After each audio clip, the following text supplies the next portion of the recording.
terdownload aplikasi dokumennya. Kita buka, kita cari search GIF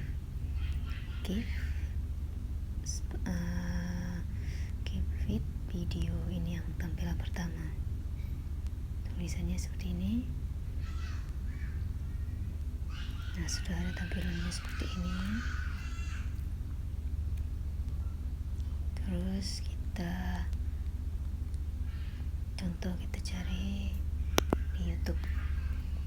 cari di YouTube. Contohnya yang ini, kucing.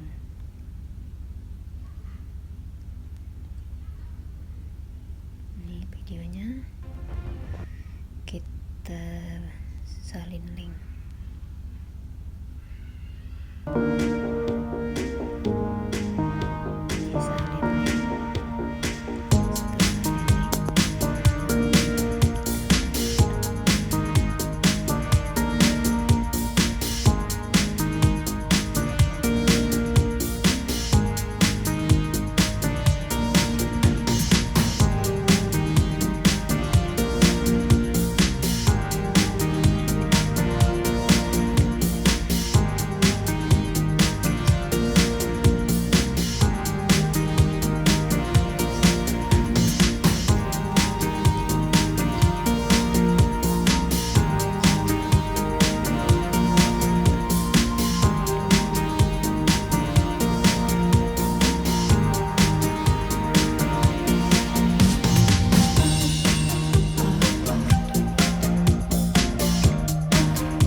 Setelah selesai, kita cari di tampilan ini, My Files.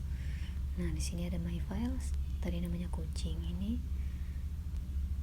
Nah, kita move to foto, move. Oke. Nah, videonya sudah tersimpan. Ini adalah videonya.